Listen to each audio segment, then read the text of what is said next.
Eh bien, merci à vous d'être présents. Bonjour à tous et à toutes. Je suis Clément Molison, je suis le délégué général de l'AVER France.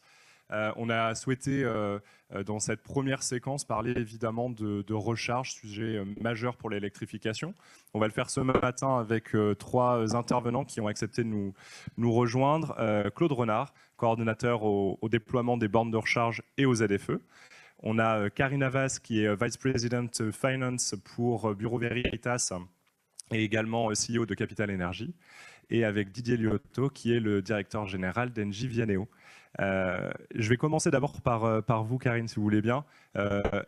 Comment vous réagissez aux premiers résultats qui ont été présentés par Johan jusqu'avant? Est-ce que vous retrouvez des questions que vous avez pu vous poser dans l'électrification de la flotte de Bureau Veritas?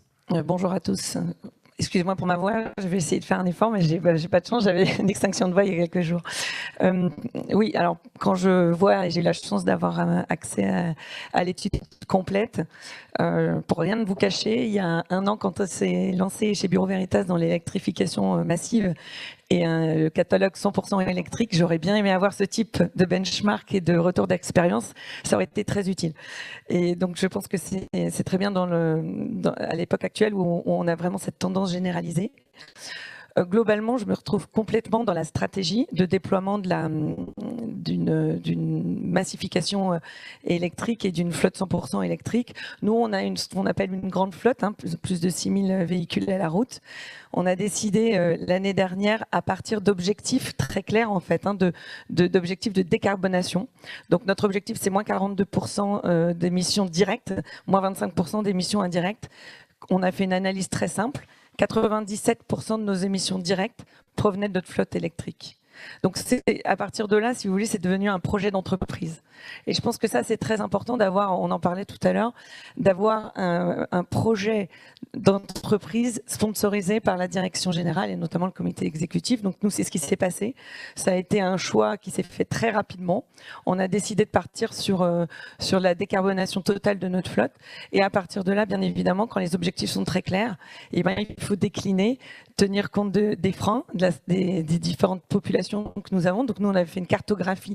Donc là, je me retrouve complètement des différents profils d'utilisateurs. On a beaucoup d'itinérants. C'est une vraie spécificité chez Bureau Veritas.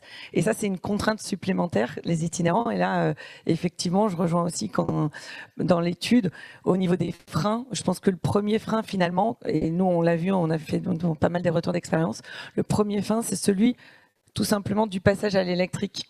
C'est comment je vais recharger ma voiture, est-ce qu'il faut que je réfléchisse tous les matins, comment je vais rouler dans la journée, tel client, etc. Donc cet accompagnement a été, le premier frein et le plus important, c'est comment déverrouiller ça. Le deuxième, bien évidemment, je pense qu'il est très clair, c'est sur l'autonomie des véhicules et puis les recharges.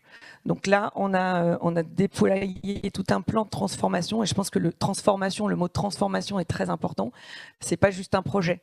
C'est une transformation d'entreprise qui implique toutes les parties prenantes, de la direction générale jusqu'aux collaborateurs utilisateurs. Et bien sûr, il y a tout un écosystème qui est très important aussi d'intégrer avec des partenariats. Je pense qu'on abordera ce sujet-là un petit peu plus tard, mais il faut aussi pouvoir déployer les bornes à domicile. Il faut pouvoir que nos collaborateurs, surtout itinérants, puissent se recharger et puissent continuer à être productifs. Je suis aussi directrice financière, donc le TCO a toute son importance.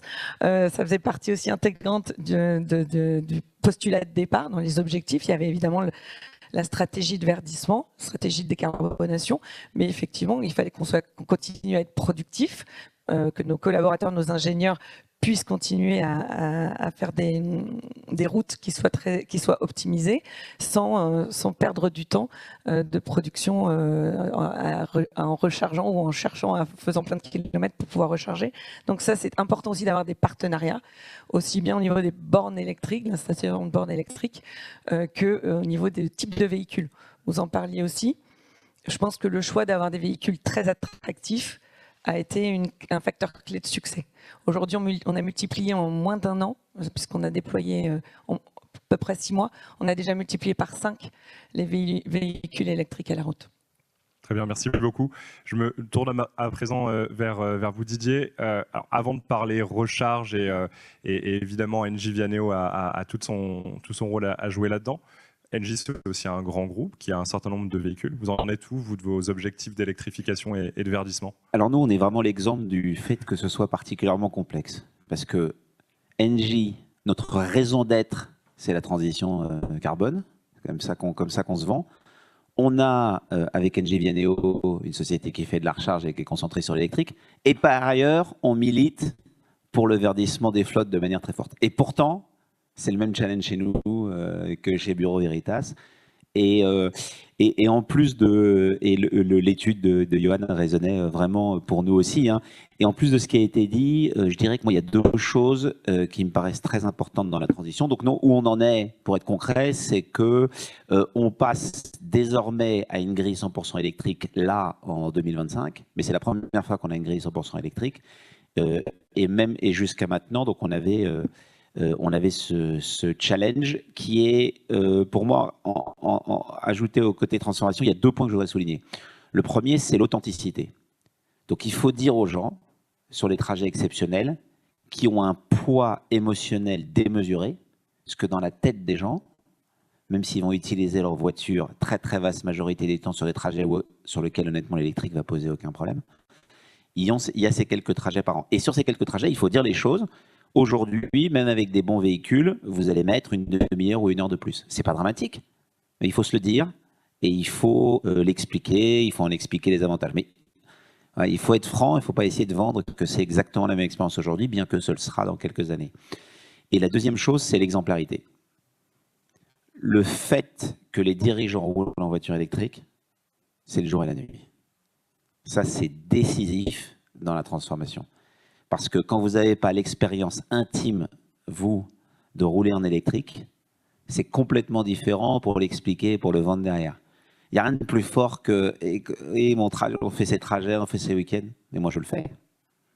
Et ça se passe très bien, ça se passe très bien avec les enfants, ça se passe très bien, etc. Bon. Vous voyez, toutes ces choses-là. Donc le fait de l'avoir, l'exemplarité, c'est capital pour la transition. Et puis, il y a le dernier élément sur l'authenticité qui est la compétition des objectifs.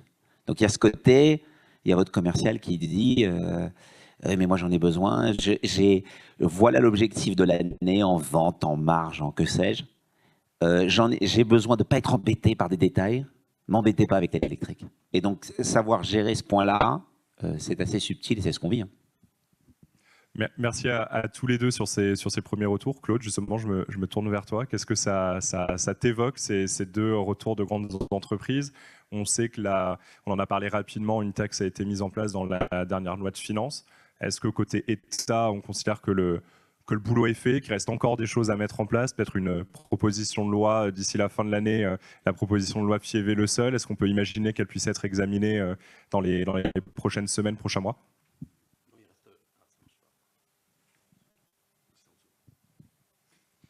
Non, il reste du travail à faire, sinon je ne serais pas là. J'ai cru que tu allais me poser la question où on en est pour les services internes de l'État sur l'électrification des flottes.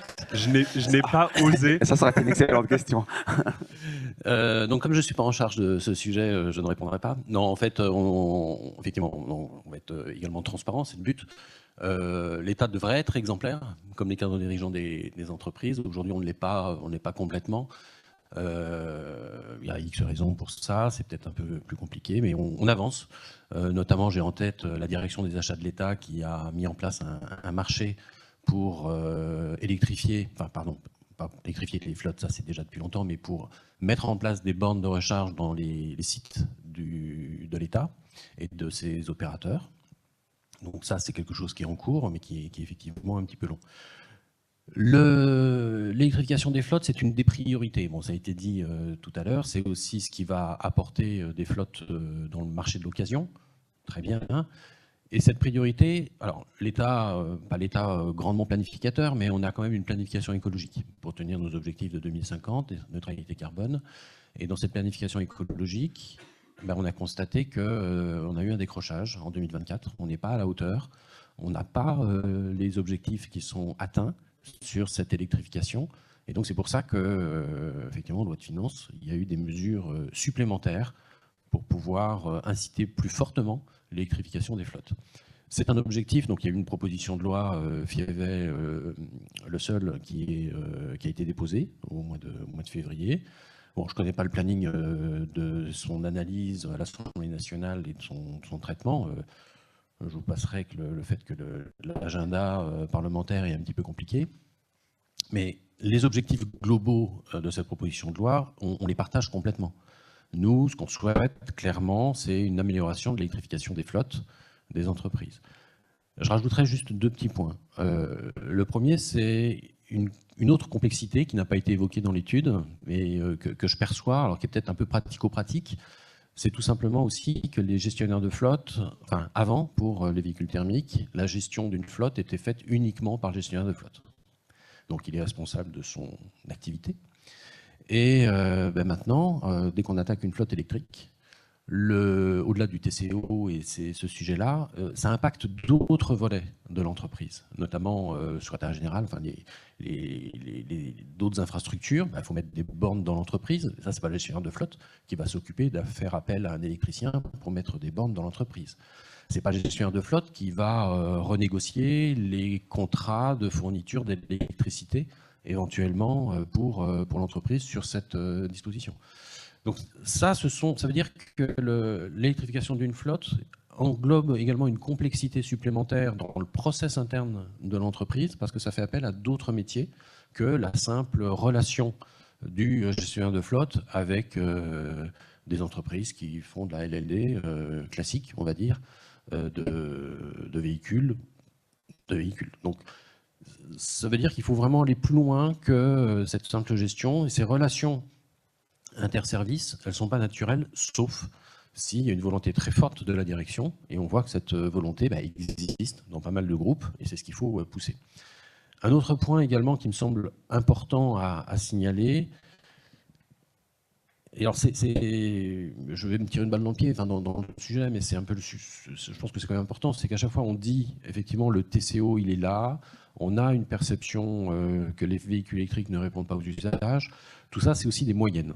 Parce qu'il faut dire la vérité, il y a des cas d'usage où ça ne fonctionne pas. Il y a des cas également où le TCO n'est pas là, parce qu'il n'y a pas de recharge au domicile du collaborateur, parce que les bandes de recharge disponibles ne sont pas forcément les moins chères. Il y a une mauvaise utilisation des badges, pour être simple, de certains collaborateurs qui vont se recharger sur le mauvais réseau. Donc on retrouve des fois des gestionnaires de flotte qui interdisent l'utilisation de tel réseau avec tel badge parce que le couple opérateur mobilité, opérateur de borne n'est pas optimal au niveau coût. Et donc, on peut avoir certains cas qui ne sont pas vraiment intéressants. Mais globalement, ça reste intéressant et ça veut dire qu'il faut faire cette analyse au cas par cas. Et c'est ce qu'on constate, c'est-à-dire que beaucoup de gestionnaires de flotte disent non, ça ne marchera pas, mais quand on rentre dans le détail, ça marche pour X% de la flotte. Alors le X peut être 80%. Pas un véhicule électrique, c'est toujours une perception de. Enfin, ça a été dit, mais je réinsiste. C'est pas le manque de bornes. Aujourd'hui, les bornes, il y en a assez. C'est la perception de manque de bornes. C'est pas le TCO. C'est la perception que ça peut coûter plus cher. Et à chaque fois, c'est ces éléments-là qui sont mis en avant. Ce qui veut dire qu'on a collectivement un énorme travail à faire de formation, d'information, de pédagogie sur ces sujets-là. Les TCO, il faut encore les expliciter, les calculer, montrer noir sur blanc combien ça coûte. Et du coup, je fais le lien par rapport à ce que je disais juste avant, peut-être en faire plusieurs en fonction des cas d'usage, pour montrer qu'explicitement, parce que le TCO moyen, on dit voilà, 12 000 km par an, tac, tac, tac, je fais 80% de mes recharges à domicile, bon ok, ça marche très bien, très bien.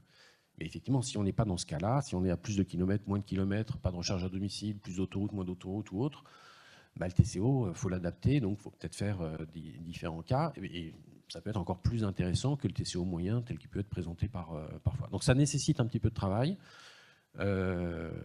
mais surtout de la pédagogie, de l'information, et donc ça c'est bien parce qu'on le fait tous, et notamment je souligne l'intérêt du programme Advenir Formation vers l'ensemble des acteurs professionnels qui nous semble primordial notamment pour lutter contre, j'aime pas cet anglicisme, mais contre les fake news, contre cette désinformation dont certains aiment surfer pour critiquer le véhicule. On entend toujours de tout et n'importe quoi, que ce soit sur la qualité des batteries.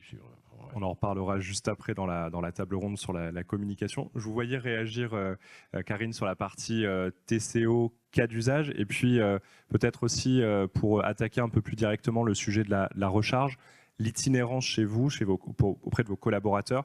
Est-ce que ça a été un enjeu fort? Est-ce que la question du prix, par exemple, du nombre de bornes, est-ce que ces thématiques ont été un frein dans l'adoption de l'électrification? Globalement, chez Bureau Veritas, la vraie spécificité, je le disais en introduction, c'est effectivement l'itinérance, puisque tous nos collaborateurs sont, enfin pas tous, mais une bonne partie de nos collaborateurs sont sur la route. Et donc, je rejoins ce qui vient d'être dit à l'instant, dans l'individualisation presque de la solution, que ce soit aussi bien opérationnellement parlant qu'aussi sur le TCO. Et c'est effectivement l'approche qu'on a prise chez Bureau Veritas, d'identifier et de qualifier finalement le conducteur. On a plus de 8000 collaborateurs chez Bureau Veritas, il y a plus de 6000 conducteurs. Et en fait, on a individualisé finalement la solution. Et je pense que ça, c'est vraiment la clé du succès, vous en parliez. On a des sédentaires, on a des itinérants plus. Et on a cherché à trouver une solution qui correspondent à chacun.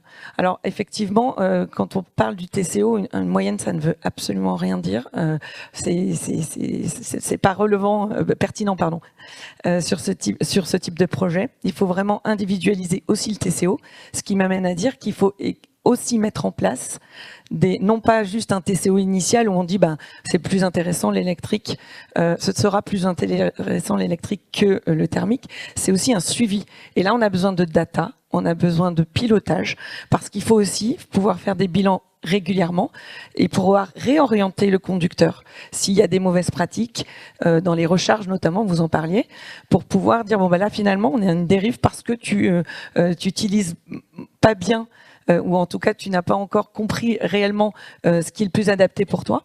Et en l'occurrence, nous, on a fait le choix chez Bureau Veritas, et ça je pense que c'est important, de trouver des solutions aussi bien sur la recharge individuelle, c'est-à-dire personnelle chez le particulier. Nous, on a financé les installations de bornes de tous nos collaborateurs chez eux. Donc ça, c'est une solution aussi qui permet aussi d'améliorer le TCO, tout simplement, parce que c'est quand même là où c'est le moins cher, surtout pour les heures creuses de la nuit quand ils rechargent. Mais on a fait un investissement qui est finalement un win-win pour le collaborateur et l'entreprise. Ensuite, on a évidemment les infrastructures sur nos sites. On a plus de 80 de nos sites qui sont équipés, plus de 170 bornes. Et c'est aussi encore un investissement, ça je rejoins. Ceci étant, là aussi, ça nous permet d'avoir un TCO ensuite et qui est plus avantageux parce qu'en fait, évidemment, l'électricité sur nos sites Bureau Veritas est moins chère. Et bien sûr, pour les itinérants plus, sur certains profils. Donc là, on met à disposition pour chaque véhicule, chaque conducteur, 2 cartes qui permettent, qui sont multi-réseau, multi-site, qui permettent vraiment aux collaborateurs je vous rejoins totalement, de ne pas se soucier s'il a la bonne carte pour le panneau. Enfin, voilà, il s'arrête, il recharge. Et oui, là, le TCO est plus impacté. En revanche, si on le pilote et qu'on lui met les outils nécessaires pour pouvoir planifier ces temps de recharge et puis s'organiser, finalement le TCO n'est pas tellement impacté à partir du moment où on a mis le panel de solutions adaptées au type de conducteur. Et c'est le choix qu'on a fait. Aujourd'hui, honnêtement, on a commencé à avoir un peu de recul. Je pense que c'est effectivement, je vous rejoins totalement, là c'est un retour d'expérience, je pense que c'est une approche qui est pertinente parce qu'en plus, on arrive à prouver aux collaborateurs, au-delà du coût, qu'il a dans son quotidien un réel impact sur la planète et puis une réelle action au niveau de Bureau Veritas sur la réduction de CO2. Donc je pense que c'est vraiment un projet qui win-win-win quand il est bien pris et quand on dédie le temps nécessaire dans la phase amont. Et là encore, je vous rejoins, c'est le plus important, c'est de convaincre le collaborateur, le citoyen, que c'est facile, que c'est pas toujours facile, et là je vous rejoins, mais qu'en revanche il y a toujours une solution. Et c'est ça, évidemment il y a des cas d'usage où c'est plus compliqué, Mais à partir du moment où on accompagne le collaborateur, il y a des fois, on va parler peut-être des copropriétés. Là, c'est beaucoup plus compliqué. Mais à partir du moment où on se dit, écoute, voilà, tu as telle borne de recharge près de ton domicile, tu peux te recharger là, c'est pas si cher.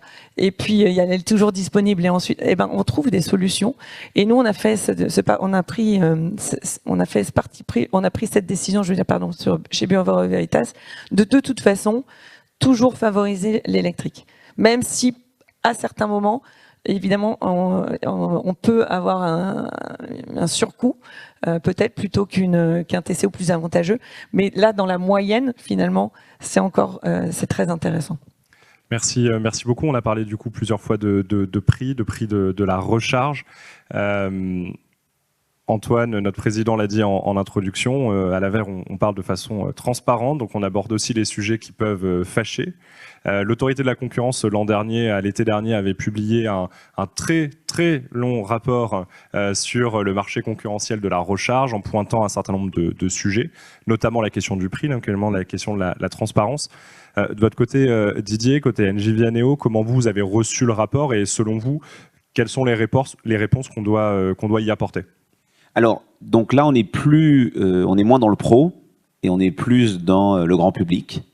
Et c'est vrai que nous, on a reçu le rapport avec ouverture et avec un esprit constructif, parce que c'est vrai que c'est assez dingue de se dire que la plupart des gens ne savent pas ce qu'ils payent quand ils sont sur une borne. Quand on s'arrête 2 secondes, c'est inimaginable dans le monde du pétrole qu'on souhaite remplacer. C'est inimaginable d'être dans cette situation. Et donc, c'est compréhensible que ça émeuve. Et donc nous, on s'en préoccupe en fait depuis le début. Et beaucoup, et je pense que l'ensemble de la profession s'en préoccupe et qu'on doit s'en préoccuper. Alors, ça veut dire quoi? Ça veut dire que d'abord, il faut réfléchir à l'aspect directement physique, j'ai envie de dire. Donc nous, typiquement, on met des totems systématiquement dans nos hubs de recharge rapide pour indiquer le prix. Donc c'est le fameux message très simple qu'on fait dans le pétrole, qui est très traditionnel. Vous arrivez et puis vous avez le prix sur un gros poteau devant. Alors c'est le prix dans certains cas. C'est le prix quand on paye avec la carte bleue. C'est le prix quand on paye directement avec notre application. C'est le prix si on a un accord avec un opérateur de mobilité. Donc c'est pas le prix pour tout le monde. Enfin bon, déjà, c'est un prix affiché auquel n'importe qui peut accéder. Et déjà ça, c'est un message, et je sais que c'est fait de plus en plus par la profession, donc déjà le rapport physique, parce que même si dans la mobilité électrique, on est né dans le digital, et donc il y a beaucoup plus de choses qui se font par des apps, beaucoup plus de choses qui s'affinent, il y a tout l'aspect V2G dont on parlera peut-être un petit peu tout à l'heure, qui est un aspect qui est complètement digital à l'origine. N'empêche que c'est une expérience physique, la recharge. N'empêche qu'il y a quelqu'un devant une borne qui est un objet physique et qui se connecte. Et donc le fait d'avoir cette visibilité, elle est importante. Donc ça, c'est la première chose. La deuxième chose, c'est toute la réflexion sur l'affichage du prix sur la borne, quel que soit le moyen de paiement. Ça, c'est beaucoup plus compliqué techniquement. Donc je pense qu'il y a 2 choses qui vont se passer là-dessus. Je pense que d'abord, la chaîne de valeur va se simplifier avec le temps. Voilà, je ne vais pas faire de grandes prédictions, mais entre les opérateurs de mobilité, les opérateurs de bornes, je pense que tout ça va se simplifier avec le temps, parce que aujourd'hui, le fait d'avoir, encore une fois, systématiquement cet opérateur de mobilité qui charge un prix qui n'a rien à voir avec ce que recharge la personne qui a la borne à l'opérateur de mobilité, c'est pas un système très durable. Donc je pense que ça va évoluer et que ça va faciliter la transparence des prix, au-delà de l'aspect physique. Et puis, dans l'accès au prix le plus simple, en fait, il faut que ce soit lié à l'expérience la plus simple. Et donc je pense que dans ce domaine-là, à la fois les applications, quand elles sont particulièrement faciles à utiliser, etc., et on a tous à travailler sur le sujet, nous en premier, et puis tout le monde de l'autocharge et du plug and charge va faire que un prix facile d'accès et compréhensible et transparent va aussi être la meilleure expérience client. Et donc je pense que ça aussi, ça va jouer. Donc nous, on est très favorable à cette évolution parce que on pense que pour démocratiser le véhicule électrique, la transparence des prix, comme la disponibilité, si on en reparle tout à l'heure, ça me semble une évidence. Certainement, très certainement. Claude, j'imagine évidemment que la question de l'information consommateur, c'est un sujet important pour l'État, pas simplement côté DGCCRF, mais dans toutes les directions de l'État. Une question néanmoins, on a un cadre qui a été posé par la FIR, par ce règlement européen. On a pu sentir poindre ces derniers mois des volontés parfois dans certaines directions, peut-être d'aller au-delà de ce règlement, de développer une doctrine franco-française comme on a pu le faire déjà dans un certain nombre d'autres sujets. Déjà, est-ce que tu peux nous rappeler rapidement en quoi consiste ce règlement? Et puis surtout, est-ce qu'aujourd'hui, l'État a une position? Est-ce qu'on reste sur la doctrine de la Commission européenne, sur les lignes directrices de la Commission européenne? Ou est-ce que la France peut être tentée de développer sa propre vision de l'information consommateur? Avant de rentrer dans le détail, effectivement, c'est un point important. C'est-à-dire que l'information consommateur, la bonne transparence des prix, c'est un facteur clé d'adoption du véhicule électrique. C'est un des freins. Parce qu'on entend, c'est un sujet, c'est une des questions qui est posée. Donc quelqu'un qui n'y connaît rien se dit, comment ça, il y a peut-être un problème d'information, je ne sais pas combien je vais payer, combien... c'est pas affiché. Voilà. Celui qui ne sait pas, il pense que du coup c'est très compliqué. Le fait de poser cette question-là nous pose déjà une difficulté. Donc ça, c'est un peu comme la perception que j'évoquais tout à l'heure. C'est-à-dire, même si on disait qu'après enquête de la DGCCRF, il n'y a pas de problème parce que les informations existent, elles sont communiquées, après il faut les chercher, c'est peut-être écrit en petit sur le site internet de l'opérateur de mobilité, c'est peut-être écrit après un QR code, c'est peut-être pas bon, mais ça existe, c'est-à-dire qu'aujourd'hui, il n'y a pas encore d'infraction par rapport au code de la consommation, et donc on pourrait très bien dire qu'il n'y a pas besoin d'aller plus loin. Moi, j'ai envie de dire non, il y a besoin d'aller plus loin parce qu'il y a cette perception de manque d'information. Donc le fait qu'il y ait cette perception montre qu'il faut aller plus loin. Maintenant, il y a déjà pas mal de choses qui existent. Comme j'ai déjà cité, il y a le code de la consommation qui explicite clairement que, avant toute transaction commerciale, il doit y avoir une information sur le prix. Alors effectivement, des fois, elle n'est pas affichée sur un totem de 3 mètres de haut. Elle est à la 18e page des conditions générales de vente. Voilà. Donc ça, c'est pas très bien.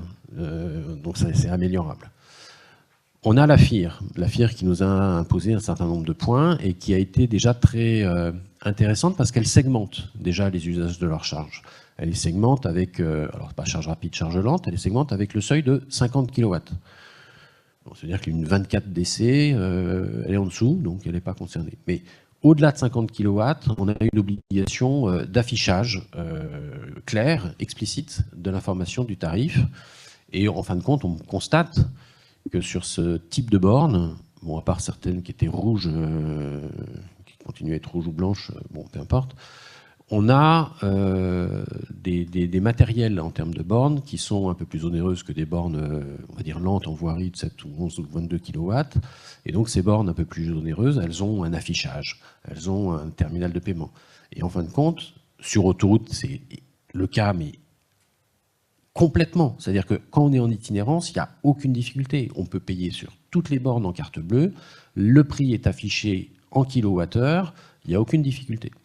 Les difficultés reviennent quand on commence à se connecter sur des réseaux, on va dire recharge lente, de collectivités, de syndicats d'énergie. Ce n'est pas pour les mettre en avant d'un point de vue négatif, parce qu'elles répondent à un autre usage, notamment des usages de personnes plus implantés localement, donc des résidents qui n'ont pas de recharge à domicile et qui peuvent utiliser ces bornes plutôt avec un abonnement annuel, donc avec une tarification très spécifique. Et c'est complètement différent que des bornes rapides qu'on utilise en itinérance, alors pas que l'itinérance, parce que ça peut être des bornes rapides également sur des enseignes de centres commerciaux sur lesquels on fait une recharge toutes les semaines ou tous les 15 jours, comme aujourd'hui, beaucoup de personnes font leur plein d'essence le samedi après-midi en marge de leur course. Donc on a cette distinction entre ces deux usages de leur charge, et puis ce qui a été dit, et c'est là qu'on a une vraie difficulté, c'est l'usage du coup de ces opérateurs de mobilité. Alors, on n'a rien contre les opérateurs de mobilité, au contraire, ils permettent de faciliter l'expérience de recharge, c'est plus simple, on a une facturation mensuelle, bon, c'est très clair, et ça permet également facilement d'aller à l'étranger. Enfin, voilà, on a quand même pas mal d'avantages. Par contre, la tarification, elle se substitue à la tarification à l'acte de l'opérateur de borne, et là, ça peut engranger vraiment une opacité. Comme ça a été dit par Didier, on a des sujets techniques, technologiques. Et on a bon espoir, puisque les normes sont en cours de réalisation et de finalisation, qu'avec un opérateur de mobilité, dès l'identification sur une borne, on puisse avoir très simplement affiché sur la borne le prix de l'opérateur de mobilité. Et ça nécessite des avancées qu'on n'a pas aujourd'hui, techniquement. Donc on espère que ça puisse arriver dans les mois ou années à venir et que ce soit du coup plus simple. Idéalement, même, il faudrait qu'on arrive à avoir une tarification unique. C'est-à-dire, quel que soit l'opérateur de mobilité, on arrive sur le même prix. C'est ce qu'on a déjà aujourd'hui. Alors, ça n'a pas tous les sujets, mais par exemple, avec les prix des billets de train, que vous prenez votre billet de train sur différents opérateurs de mobilité, donc je vais pas, enfin, s'il y a les SNCF Connect, Trainline ou en guichet, ce sont des opérateurs de mobilité, le prix c'est le même. Mais ça veut dire qu'il faut qu'ils soient rémunérés à juste titre, c'est-à-dire qu'en fin de compte, l'opérateur de borne, donc la SNCF en tant que gestionnaire du train, lui, touche moins. Il y a 2 et quelques pourcents qui sont directement perçus par l'opérateur mobilité, éventuellement qui peut être SNCF Connect, filiale, mais entité juridiquement différente de SNCF. Donc on est sur des sujets complexes. Nous, ce qu'on souhaite naturellement, c'est pas avancer ou changer la réglementation pour se faire plaisir, mais vraiment à réussir à la simplifier pour favoriser, là je ne me trompe pas, l'adoption du véhicule électrique, que ce soit plus un frein. Et puis ça a été évoqué, mais très rapidement. Et on a du coup en cours une grande enquête de la DGCCRF qui a commencé en début 2025, donc principalement au niveau des sièges sociaux, opérateurs de bornes, opérateurs de mobilité, pour voir leur structuration tarifaire. Et là, ils commencent à faire ces enquêtes sur site. Donc ils vont aller voir les bornes, voir comment ça fonctionne. Est-ce que réellement, quand je scanne mon QR code, la première page qui s'affiche sur mon téléphone, est-ce que c'est bien la page des tarifs? Donc ça, c'est des points qui sont en cours. Et j'ai envie de dire...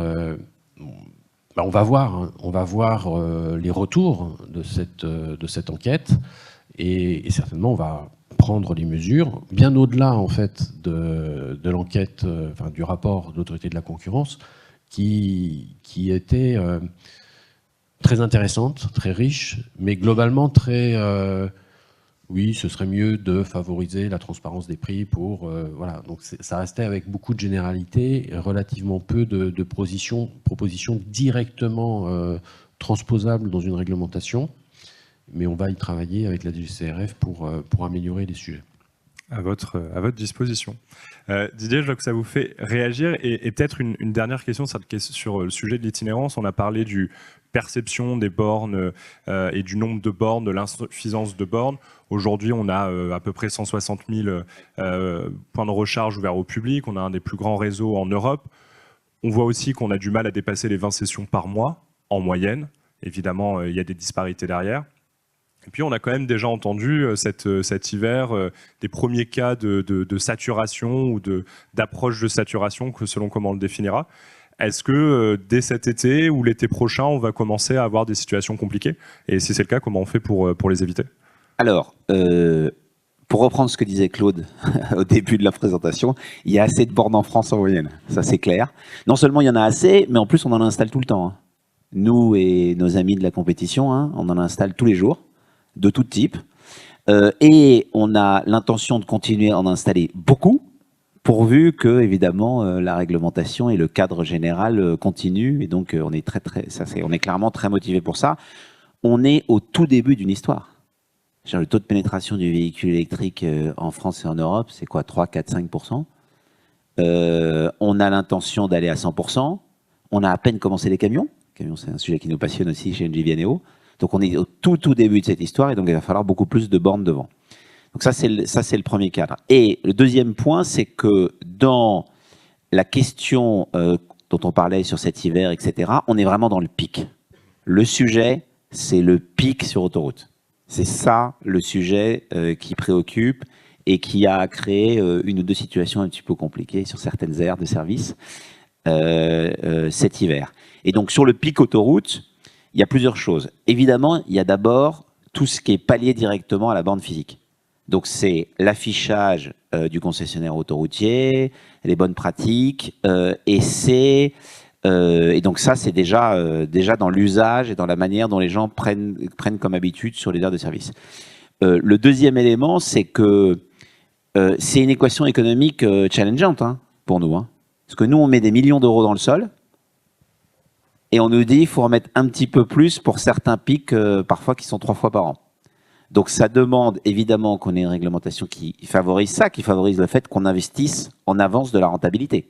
Parce que c'est en partie ça qu'on nous demande sur certaines aires de service. Donc très majoritairement, aujourd'hui, sur les aires de service et sur la vaste majorité des réseaux, honnêtement, on a des sites qui sont largement dimensionnés.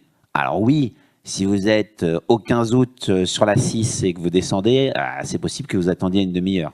Et ça, c'est la vérité au péage, c'est la vérité quand on va chercher l'essence, c'est la vérité quand on va aller chercher un sandwich. Ce n'est pas spécifique à l'électrique.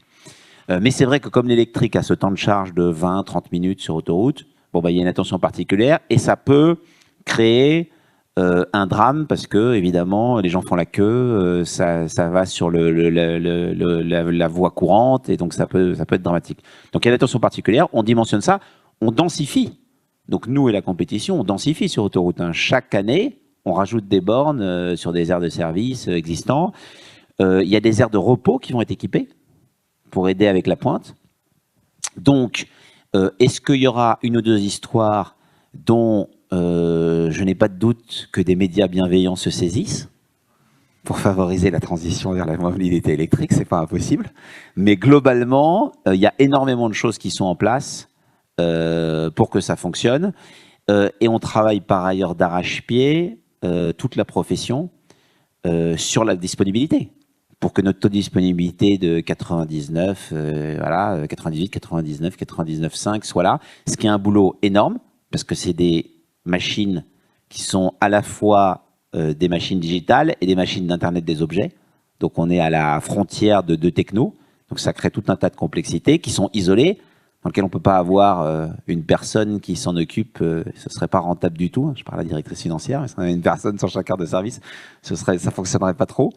Et donc c'est très compliqué à faire, et on a intérêt à être tous solidaires dans l'industrie sur ce sujet. Parce qu'en fait, la vérité, c'est que la non-disponibilité des petits copains, elle agit sur l'impression de disponibilité globale du parc. Et c'est pas grave que ça se passe chez les autres. C'est une perception du parc sur autoroute globale qui se fait là-dedans. Donc ça, c'est capital. Donc ça devrait bien se passer pour la très très très vaste majorité des cas. Bon, on ne doute pas qu'il y aura des médias bienveillants qui seront là pour avoir les images si ça se passe mal. On arrive au terme de cette table ronde, on n'aura malheureusement pas le temps pour des questions. J'aimerais quand même finir avec vous, Karine, sur la partie copropriété. Vous l'avez mentionné tout à l'heure comme étant un point de difficulté. Malgré tout, aujourd'hui, on sait qu'on a des solutions techniques qui sont disponibles, on a des acteurs privés, publics qui sont là, on a des solutions de financement à travers Advenir, à travers Logivolt et d'autres structures. Est-ce que cette difficulté, vous avez quand même réussi à la lever, et peut-être un conseil à passer aux entreprises qu'on pourra évidemment leur relayer? Alors pour la copropriété, malheureusement, j'ai pas de recette miracle. C'est une réalité, c'est complexe. Et c'est complexe et c'est beaucoup plus long. En revanche, c'est ce que je disais tout à l'heure, ça ne nous a pas refroidi, et on installe quand même, et enfin en tout cas on met à disposition des véhicules électriques à nos collaborateurs qui vivent en copropriété. Ensuite, tout ça c'est aussi une organisation, c'est la formation des gestionnaires de flotte, de nos responsables immobiliers, etc., de nos acheteurs. Et donc il faut gagner du temps pour que ce soit le plus rapide possible et qu'on puisse installer des bornes aussi dans les copropriétés. Et en attendant, on trouve des solutions. Et je le disais tout à l'heure, c'est-à-dire qu'on individualise en fait la possibilité de se recharger sur les bandes publiques ou avec des opérateurs qui vont faire un petit peu cette phase, qui vont répondre aux besoins du conducteur sur cette phase qui est plus longue de transition entre le thermique et l'électrique. Mais c'est une réalité. C'est plus compliqué et c'est vrai qu'on pourrait, si on pouvait faciliter, accélérer les process de décision au sein des copropriétés, ça réglerait pas mal de C'est un mystère de la vie, ça. C'est ça. On a quelques propositions, mais c'est vrai que la copropriété, c'est le plus petit échelon de la démocratie et il n'y a pas beaucoup de sujets simples pour celles et ceux qui ont déjà fait une AG de copro. Même quand il y a de l'argent, même quand il y a tout, on peut quand même y passer quelques heures. C'est clair. Exactement. Bon, bah, écoutez, merci à tous les trois. Je vous invite à les applaudir. On va passer à la suite de cette matinée. Merci.